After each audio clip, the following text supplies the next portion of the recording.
ಮುಖ್ಯಮಂತ್ರಿ ಸಿದ್ದರಾಮಯ್ಯರವರಿಂದ ಘನತ್ಯಾಜ್ಯ ಘಟಕ ಉದ್ಘಾಟನೆ.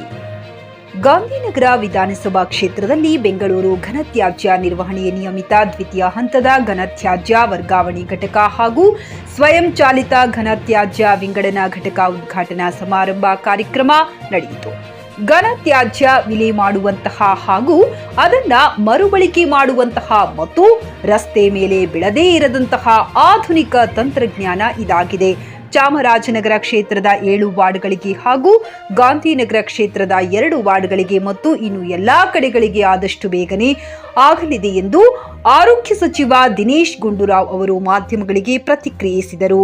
ಈ ಸಂದರ್ಭದಲ್ಲಿ ವಸತಿ ಸಚಿವ ಬಿಜೆಡ್ ಜಮೀರ್ ಅಹಮದ್ ಖಾನ್, ಆರೋಗ್ಯ ಸಚಿವ ದಿನೇಶ್ ಗುಂಡೂರಾವ್, ಅಲ್ಪಸಂಖ್ಯಾತ ಅಭಿವೃದ್ಧಿ ನಿಗಮದ ಅಧ್ಯಕ್ಷ ಬಿಕೆ ಅಲ್ತಾಫ್ ಖಾನ್, ರವಿ ಪ್ರಸಾದ್, ಶೇಖ್ ಬಾಬಣ್ಣ ಉಪಸ್ಥಿತರಿದ್ದರು. Mubarak JK news Kannada, Bengaluru.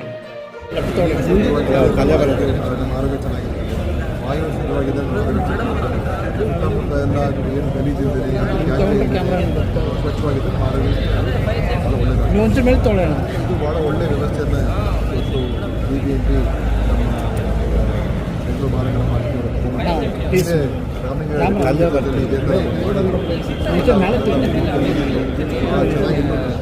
ಒಂದು ವ್ಯವಸ್ಥಿತವಾದಂಥ ರೀತಿಯಲ್ಲಿ ತ್ಯಾಜ್ಯವನ್ನು ವಿಲೆ ಮಾಡೋದಕ್ಕೆ ಮತ್ತು ಅದನ್ನು ಮರುಬಳಕೆ ಮಾಡ್ಕೊಳ್ಳೋದಕ್ಕೆ ಒಂದು ಇದರಲ್ಲಿ ಅವಕಾಶಗಳು ತುಂಬ ಇದೆ. ಒಂದು ಕಡೆ ಏನು ಒಣತ್ಯಾಜ್ಯ ಇದೆ ಅದನ್ನು ಬೇರೆ ಅದರಲ್ಲಿ ಮಾಡುವಂಥ ಶೀಟ್ಗಳ ಥರ ಮಾಡಿ ಅದು ಕನ್ಸ್ಟ್ರಕ್ಷನ್ಗೆ ಮತ್ತು ಇಂಥ ಒಂದು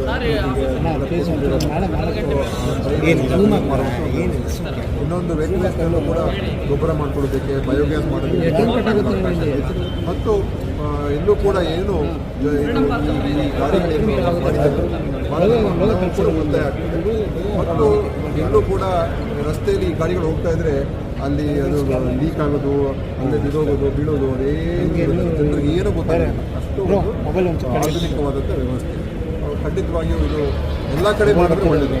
ನಮ್ಮ ಚಾಮರಾಜಪೇಟೆ 7 ವಾರ್ಡು, ನನ್ನ ಕ್ಷೇತ್ರ ಗಾಂಧಿನಗರ 3 ವಾರ್ಡ್ ತಗೊಂಡಿದ್ದೀವಿ. ಅದೇ ರೀತಿ ಬೇರೆ ಬೇರೆ ಕಡೆ ನಗರ, ಶಿವಾಜಿನಗರ, ಬೇರೆ ಇತರ ಎಲ್ಲ ಕ್ಷೇತ್ರಗಳಲ್ಲಿ, ಬೆಂಗಳೂರಿನಲ್ಲಿ ಅಲ್ಲೆಲ್ಲ ಮಾಡ್ಕೊಂಡು ಬಂದರೆ ಇದು ಕಸವನ್ನು ವಿಲೆ ಮಾಡುವಂಥದ್ರಲ್ಲಿ ಬಹಳ ಒಂದು ವ್ಯವಸ್ಥಿತವಾದಂಥ ಒಂದು ಯೋಜನೆ. ನನ್ನ ಅಭಿನಂದನೆಗಳು ನಮ್ಮ ಡಿ ಕೆ ಶಿವಕುಮಾರ್ ಸಾಹೇಬ್ ಅವರ ಒಂದು ನೇತೃತ್ವದಲ್ಲಿ ಇವತ್ತು ಮಹಾನಗರ ಪಾಲಿಕೆ ಇದನ್ನು ಕಾರ್ಯಕ್ರಮವನ್ನು ತಗೊಂಡಿದ್ದಾರೆ ಮತ್ತು CM ಅವರು ಈಗ ಬಂದು ಉದ್ಘಾಟನೆ ಮಾಡ್ತಾರೆ ಸಿದ್ದರಾಮಯ್ಯ. ಅದು ನಿಜವಾಗಲೂ ಈ ಥರದ ನಾವು ಇನ್ನೂ ಹೆಚ್ಚು ಆದಷ್ಟು ತ್ವರಿತಗತಿಯಲ್ಲಿ ಮಾಡ್ತಕ್ಕಂಥದ್ದಕ್ಕೆ ನಾವೆಲ್ಲರೂ ಕೂಡ ಸಜ್ಜಾಗಬೇಕು. ಸರ್, ಬಳ್ಳಾರಿಯಲ್ಲಿ 4 ಬಾಣಂತಿಯರು ತೀರ್ಕೊಂಡಿದ್ದಾರೆ ಸರ್ ಒಂದೇ ತಿಂಗಳಲ್ಲಿ.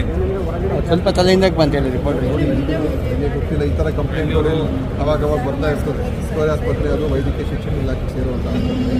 ಆದರೆ ಅಲ್ಲಿ ಒಳ್ಳೆ ಸೇವೆ ನೀಡ್ತಾ ಇದ್ದಾರೆ. ನಾವೇ ದಿವಸಕ್ಕೆ ಎಷ್ಟೋ ಜನ ಕಳಿಸ್ತಾ ಇರ್ತೀವಿ. ಸ್ವಲ್ಪ ತಲೆಯಿಂದ ಮಧ್ಯದಲ್ಲಿ ಯಾವುದಾದ್ರು ಒಂದು ಪ್ರಕರಣಗಳಲ್ಲಿ ಏನಾದರೂ ಹೆಚ್ಚು ಕಡಿಮೆ ಆಗಿದ್ರೆ ಅದನ್ನು ಪರಿಶೀಲನೆ ಮಾಡ್ತಾರೆ. ನಮ್ಮ ಉದ್ದೇಶ ನಮ್ಮ ಸರ್ಕಾರಿ ಆಸ್ಪತ್ರೆಗಳಲ್ಲಿ ಎಲ್ಲರೂ ಕೂಡ ಅಲ್ಲೇ ಚಿಕಿತ್ಸೆ ಪಡ್ಕೋಬೇಕು. ಬೇರೆ ಆಸ್ಪತ್ರೆಗೆ ಕಳಿಸುವಂಥದ್ದು ಆಗಬಾರ್ದು. ಔಷಧಿಗಾದರೂ ಇರಲಿ ಅಥವಾ ಬೇರೆ ಅವರಿಗೆ ಆಗಬೇಕಾಗಿರುವಂಥ ಚಿಕಿತ್ಸೆ ಅದು ಒಂದೊಂದು ಸಲ ಅನಿವಾರ್ಯ ಕಾರಣಗಳಿಂದ ಎಲ್ಲರೂ ಆಗಿರ್ಬೋದು. ಅದು ಲೋಪಗಳಾಗಿದ್ದರೆ ಖಂಡಿತ ಅದನ್ನು ಕ್ರಮ ತಗೊಳ್ಳೋಣ ನಾನು ಹೇಳ್ತೀನಿ. ಆದರೆ ಇನ್ನೂ ನಾವು ಹೆಚ್ಚು ಅದನ್ನು ಉತ್ತಮ ದರ್ಜೆಗೆ ಏರಿಸುವಂಥದ್ದಕ್ಕೆ ನಾವು ಭಾಳಷ್ಟು ಪ್ರಯತ್ನಗಳನ್ನು ಮಾಡ್ತಾ ಇದ್ದೀವಿ. ಸರ್, ಬಳ್ಳಾರಿಯಲ್ಲಿ ಸರ್ 4 ಬಾಣಂತಿಯರು ಸರ್. ಬಳ್ಳಾರಿಯ ವಿಚಾರದಲ್ಲಿ ನಮಗೆ ಅದು ಆವಾಗಲೇ ಮಾಹಿತಿ ಬಂದಾಗ ನಾವು ಒಂದು ಸಮಿತಿಯನ್ನು ರಚನೆ ಮಾಡಿ ರಾಜೀವ್ ಗಾಂಧಿ ಏನು ಆರೋಗ್ಯ ವಿಶ್ವವಿದ್ಯಾನಿಲಯ ಹೆಲ್ತ್ ಯೂನಿವರ್ಸಿಟಿ ಅವ್ರ ಮುಖಾಂತರ ಅವರೊಂದು ತಂಡವನ್ನು ಅಲ್ಲಿ ಕಳಿಸ್ಕೊಟ್ಟಲ್ಲಿ ನೀವು ಇದನ್ನು ಪರಿಶೀಲನೆ ಮಾಡಿ ಅಂತಲೂ ಕೂಡ ಹೇಳಿದ್ರು. ಸೊ ಅವರು ಅದನ್ನು ಒಂದು ವರದಿಯನ್ನು ಕೊಟ್ಟಿದ್ದಾರೆ. ಅಲ್ಲಿ ಯಾವುದೇ ವೈದ್ಯರ ಮತ್ತು ಇನ್ನೊಬ್ಬರು ಯಾವುದೋ ಲೋಪದೋಷ ಇಲ್ಲ ಅಂತ ಅವ್ರ ಪ್ರೊಸೀಜರ್ನ ಕರೆಕ್ಟಾಗಿ ಮಾಡಿದ್ದಾರೆ. ಅವರಲ್ಲಿ ಎಲ್ಲೂ ಕೂಡ ಅವರು ಯಾವುದು ತಪ್ಪು ಮಾಡಿಲ್ಲ ಅಂತ ಹೇಳಿದ್ದಾರೆ. ಅದು ಇನ್ನೊಂದು ಏನಂತ ಹೇಳಿದ್ರೆ ಕೆಲವು ಔಷಧಿಗಳನ್ನ ನಾವು ಪರಿಶೀಲನೆಗೆ ಕಳಿಸಿದ್ದೀವಿ ಲ್ಯಾಬ್ಗಳಿಗೆ. ಆ ಔಷಧಿಗಳು ಏನಾದರೂ ಹೆಚ್ಚು ಕಡಿಮೆ ಇದೆಯಾ ಇಲ್ವಾ, ಯಾಕಂದರೆ ಅದನ್ನು ನಮಗೊಂದು ದೃಢೀಕರಣ ಆಗುವಂಥದ್ದಕ್ಕೆ ನಾವು ಅದನ್ನು ಟೆಸ್ಟಿಗೆ ಕಳಿಸಿದ್ದೀವಿ. ಅದು ನೋಡ್ಕೊಂಡು ನಂತರ ನಿಮಗೆ ನಾನು ತಿಳಿಸ್ತೀನಿ. ಸರ್, ಈಗ ಕೊನೆಯದಾಗಿ ಚಂದ್ರಶೇಖರ್ ಸ್ವಾಮೀಜಿ ಕೊಟ್ಟ ಹೇಳಿಕೆ ಕೂಡ ಸಾಕಷ್ಟು ಸದ್ದು ಮಾಡ್ತಾ ಇದೆ. ಮುಸ್ಲಿಮರಿಗೆ ಮಗವನ್ನು ನೋಡಿ, ಸ್ವಾಮೀಜಿಗಳು ಅವರು ಈ ಉದ್ವೇಗಕ್ಕೊಳಗಾಗಿ ಈ ರೀತಿ ಮಾತಾಡುವಂಥದ್ದು ಖಂಡಿತವಾಗಿ ಒಪ್ಪುವಂಥದ್ದಲ್ಲ. ಸ್ವಾಮೀಜಿಗಳು ಅವರು ಖಂಡಿತವಾಗಿಯೂ ಜನರಿಗೆ ಮಾರ್ಗದರ್ಶನ, ಒಳ್ಳೆಯ ವಿವೇಚನೆ, ಒಳ್ಳೆಯ ಬುದ್ಧಿಯನ್ನು ನೀಡ್ತಕ್ಕಂಥದ್ದಕ್ಕೆ ಅವರು ಮಾಡಬೇಕು, ಜನರಿಗೆ ದಾರಿ ದೀಪ ಥರ ಆಗುವಂಥವ್ರು ಸ್ವಾಮೀಜಿಗಳು ಮಾತನಾಡಬೇಕು. ಆದರೆ ಇತ್ತೀಚಿನ ದಿವಸಗಳಲ್ಲಿ ಚಂದ್ರಶೇಖರ ಸ್ವಾಮೀಜಿಯವರು ಒಬ್ಬರೇ ಅಲ್ಲ, ಹಲವಾರು ಸ್ವಾಮೀಜಿಗಳು ಬಹಳ ಒಂದು ರೀತಿ ರಾಜಕೀಯ ಪ್ರೇರಿತವಾದಂಥ ಮತ್ತು ಒಂದು ಪೂರ್ವಗ್ರಹ ಪೀಡಿತವಾದಂಥ ಮಾತುಗಳನ್ನು ಆಡೋಕ್ಕೆ ಶುರು ಮಾಡಿದ್ದಾರೆ. ಅದು ಬೇರೆ ಬೇರೆ ಸ್ವಾಮೀಜಿಗಳು ಕೂಡ ಅದೇ ರೀತಿ ಮಾತಾಡ್ತಕ್ಕಂಥದ್ದು ನಾವು ನೋಡ್ತಾ ಇದ್ದೀವಿ. ಇದು ಒಳ್ಳೆಯದು. ಸಮಾಜದಲ್ಲಿ ನಾವು ಪ್ರಚೋದನಕಾರಿಯಾಗಿ ಮಾತಾಡುವಂಥದ್ದು, ಇದು ಯಾರೋ ಕೆಲವು ರಾಜಕಾರಣಿಗಳು ಅಥವಾ ಬೇರೆ ಯಾರಾದರೂ ಮಾತಾಡಿದ್ರೆ ಅದೊಂಥರ, ಅದು ರಾಜಕೀಯ ಅಂತ ನಾವು ಹೇಳಿ ಅದನ್ನು ಒಂದು ರೀತಿ ಸಮರ್ಥನೆ ಮಾಡ್ಕೋಬೋದು ಅಥವಾ ಅದಕ್ಕೆ ಒಂದು ಕಾರಣಗಳಿರ್ಬೋದು. ಆದರೆ ಇವ್ರುಗಳು ಆ ಥರ ಮಾತಾಡೋದು, ಅವ್ರು ಕ್ಷಮಾಪಣೆ ಕೇಳಿದ್ದಾರೆ, ಆದರೂ ಕೂಡ ಅದು ಹೇಳುವಂಥ ಅವಶ್ಯಕತೆ ಏನು ಇರಲಿಲ್ಲ ಅಲ್ವಾ? ಆ ಥರ ಹೇಳಬಾರ್ದು. ಖಂಡಿತವಾಗಿ ಒಪ್ಪುವಂಥ ಮಾತು. ಸಚಿವ ಸಂಪುಟ ಪುನರಚನೆ ಬಗ್ಗೆ ಭಾರಿ ಚರ್ಚೆ ಆಗ್ತದೆ.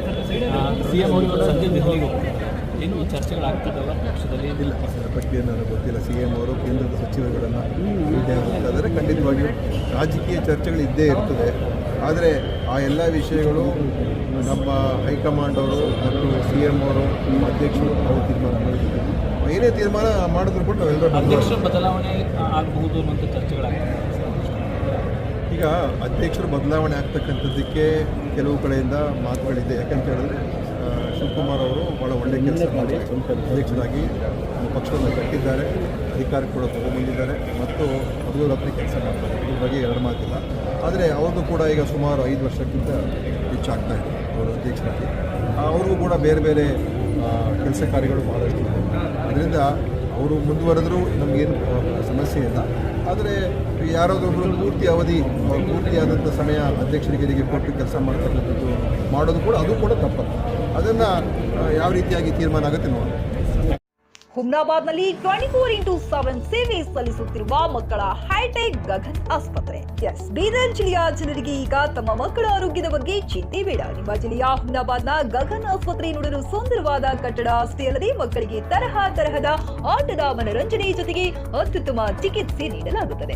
ಇಲ್ಲಿ NICU 10 ಬೆಡ್ಸ್, PICU 6 ಬೆಡ್ಸ್, ಡಿಪ್ಯಾಪ್, ವೆಂಟಿಲೇಟರ್ ಸೇರಿದಂತೆ ವಿವಿಧ ಮುಖ್ಯ ಸೇವೆಗಳು ಕೂಡ ಲಭ್ಯ ಇದೆ.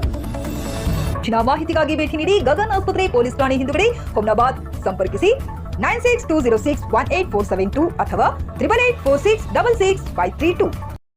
ಗ್ರಾಹಕರ ಸ್ಯಾಟಿಸ್ಫ್ಯಾಕ್ಷನ್ ನಲ್ಲಿ ನಂಬರ್ 1 ತೃಪ್ತಿ ದರದಾಯಕ ಶೋರೂಮ್ ನಿಮ್ಮ SP TVS ಶೋರೂಮ್ ನಿಮಗಾಗಿ ತಂದಿದೆ ಹೊಸ ಮಾಡೆಲ್ಗಳ ಹೊಸ ಬೈಕ್ಗಳು. ರೈತರಿಗಾಗಿ ಅನುಕೂಲವಾಗಿರುವ ಸೂಪರ್ ಎಕ್ಸೆಲ್ ಕೂಡ ಲಭ್ಯ. ಹಾಗಿದ್ರೆ ಹಿಂದೆ ಭೇಟಿ ನೀಡಿ SP TVS ಶೋರೂಮ್ ಮಾಲೀಕರು ಲೋಕೇಶ್ RG. ಹೆಚ್ಚಿನ ಮಾಹಿತಿಗಾಗಿ ಸಂಪರ್ಕಿಸಿ 8494951009. ನಾಗಲಕ್ಷ್ಮಿ ದಾಬಾ ಹತ್ತಿರ, ಗುಲ್ಬರ್ಗಾ ರೋಡ್, ಹುಮ್ನಾಬಾದ್.